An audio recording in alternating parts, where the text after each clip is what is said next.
আসসালামু আলাইকুম রহমতুল্লাহ। এই জামানায় এসে এটা দেখানোর প্রয়োজন পড়ে না। তারপরও অনেকের বলেছেন যে এটা তারা জানেন না কিভাবে অনলাইনে ক্লাস করতে হয়। তাদের জন্য আমরা একটু দেখাচ্ছি আরকি। যারা জানেন আপনারা একদম হাসাহাসি করবেন না। তো কিভাবে ক্লাস করতে হয়? প্রথমত হচ্ছে আমাদের ক্লাস করার জন্য আপনি এই যে অ্যাপসটা দেখা যাচ্ছে এখানে Google Meet এই অ্যাপসটা ডাউনলোড করবেন। কিভাবে ডাউনলোড করবেন চলেন একটু দেখি আমরা। এই অ্যাপসটা ডাউনলোড করার জন্য আপনি চলে যাবেন আপনার প্লে স্টোর আপনার মোবাইলের অ্যাপস যেখানে আছে সেখানে একটু যাবেন। আপনার ফোন থেকে আপনি বের করবেন প্লে স্টোর। প্লে স্টোরটা কোথায় আছে? একটু ঘেঁটে নিচে যাবেন, প্লে স্টোরটা পেয়ে যাবেন। এই যে দেখেন প্লে স্টোর।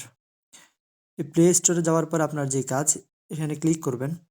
ক্লিক করে এখানে লিখবেন Google Meet। নিচে এই যে সার্চ বাটন আছে, এখানেও থাকবে। এখানে লিখবেন Google Meet। GOOGLE Google Meet। আর লেখার পরে আপনার এখানে অ্যাপসটা দেখাবে। যেহেতু আমার এখানে মোবাইল ইতিমধ্যে আ আপনার ইনস্টল করা আছে যার কারণে ওপেন দেখাচ্ছে। কিন্তু আপনার ফোনে তো ইনস্টল থাকবে না। আপনার এখানে দেখাবে যেটা সেটা হচ্ছে এই যে এরকম ইনস্টল। এখানে যেমন ইনস্টল লেখা এই যে এরকম ইনস্টল দেখাবে। এখানে চাপ দিবেন, চাপ দিলে ইনস্টল হয়ে যাবে।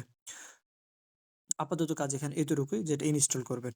ইনস্টল করার পরে চাপ দেওয়ার পরে ইনস্টল হয়ে আপনার অ্যাপসের মধ্যে চলে আসবে এগুলো। অ্যাপসের মধ্যে যখন আসবে তখন আপনার যে কাজ সেটা হচ্ছে ক্লাসে যুক্ত হওয়ার জন্য আপনার হোয়াটসঅ্যাপ গ্রুপে যাবেন, যেটা আপনার নিজস্ব গ্রুপ সেখানে যাবেন। মনে করেন এটা আপনাদের ক্লাসের গ্রুপ। এখানে আমরা ক্লাসের লিঙ্ক দিব। এটা হচ্ছে ক্লাসের লিঙ্ক। এই যে ধরেন এটা হচ্ছে ক্লাসের লিঙ্ক এটা। আপনার কাজ হলো এই লিঙ্কের উপর আপনি একটা ক্লিক করবেন। যখন এখানে ক্লিক করবেন, এরপর আপনার যে মোবাইলে Gmail গুলো আছে সেই Gmail গুলো দেখাবে। যেকোনো একটা চুজ করবেন।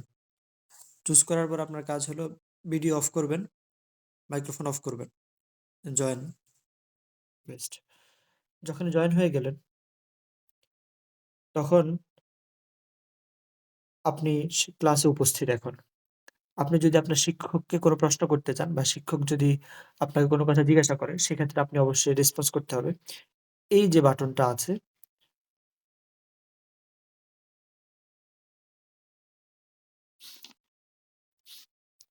এই যে বাটনটা এই যে এখানে নিচে যে বাটনটা আছে এটা।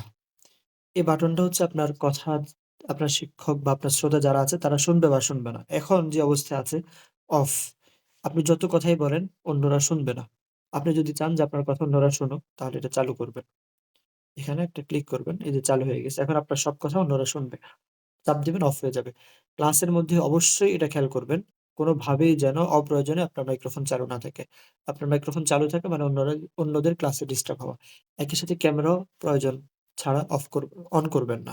এটুকুই। এটুকু যদি শিখে নিতে পারেন, ক্লাসে ঠিকঠাক মতো যুক্ত হতে পারবেন ইনশাআল্লাহ।